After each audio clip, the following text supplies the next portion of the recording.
Died at his home in Sydney, Australia, aged 90. 33 of his 78 wickets came during that infamous 1933 Bodyline series in Australia. But the Nottingham-born miner played 21 test matches for England between 1926 and 1933. I was a coal miner on the Monday. I went in Liberty on the Tuesday, and I was a professional cricketer on the Wednesday at 32 shillings a week. And that was in 1925, my first match for Notts. And halfway through the season in 1926, I'm playing against Australia. When we get to Australia, we shan't forget the good wishes of those who've been kind enough to come and see us off. And we hope that he will do as they hope we will do, and return with the Ashes. Bradman's pull, his favourite stroke, as he will tell you, is one of those glorious feats of skill for which you wait in delighted anticipation and exult to witness.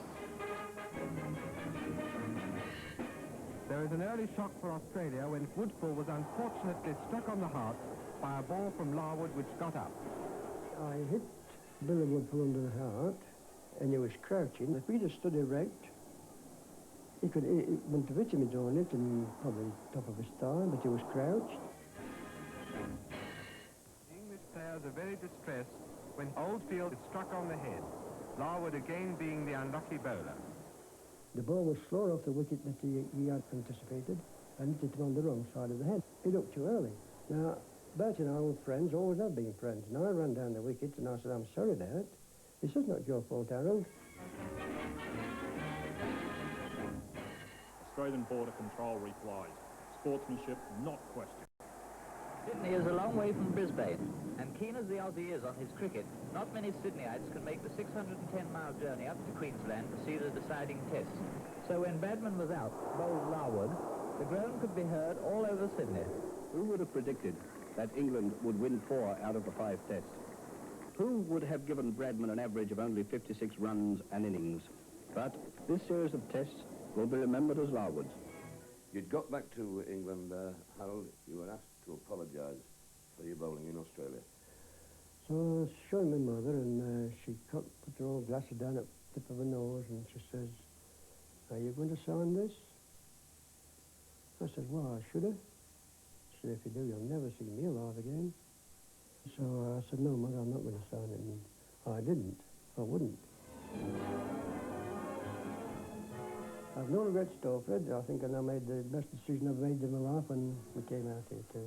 Everybody's settled down. We still love England. Still got it, always talking about England. And yes. the heart's still there, but this is where my family is now. And do you wish you had ever apologised? No, nothing to apologise. Sir Harold Larwood and his great rival from that Bodyline series, Sir Don Bradman, said today that he lost a good friend and never held any animosity to Larwood over his bowling, and he added that Larwood's name will live in history as one of the greatest bowlers of all time. Harold Larwood was awarded the MBE last year and died in Sydney today. Now here at St Andrews, Richie Benno has joined us for Cricket Focus. What sort of impression did you form of Harold Larwood down the years? Lived in Australia, but how much did you see of him? Lived a mile away from where we live at Coogee. He lived at Kensington, which is about 4 miles from the centre of the city. The impression I always had of him was he was a very quiet man, and it was the late Jack Finkleton, who was a journalist in the press gallery, who got into Ben Chifley's ear when he was Prime Minister, when Harold had spoken to Jack about emigrating, and that was how it all happened. Very quiet man. I had several conversations with him in the time I was playing and after that, but in recent years he had very bad eyesight. Couldn't watch television, couldn't watch cricket, but listened to just about every ball on the radio. Never lost his love of cricket. I found him, in the times I met him, just a thorough gentleman and a very, very nice guy. Stayed involved, didn't he? I recall he got in touch with Darren Gough during the tour of Australia. There's a thrilling test match in Sydney this year, and ironically it was the same ground where Harold made 98 and was caught by, of all people, Dainty Ironmonger, who they said was the worst fielder the world's ever seen. And he caught him at mid-on, mid-off from a miscued drive, and Harold rang up Darren Gough and organised to have a word with him, and Darren Gough, I remember last year, said just a thorough gentleman, very nice guy.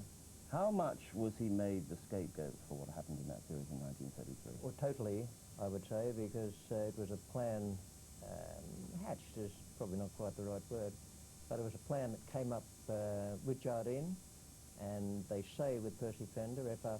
Foster gets a mention as well, and one or two others, and the sole purpose was to stop Bradman scoring runs. Bradman in the 1930 tour had killed every bowler he came up against, and this was a thing where it was stop Bradman, which they did. And you heard in the clip we just watched that he only averaged 56, which is not a bad average.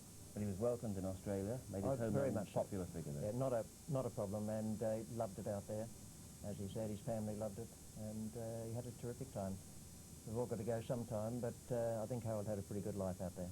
Okay, plenty of topics to cover with you. Cricket topics, not least, of course.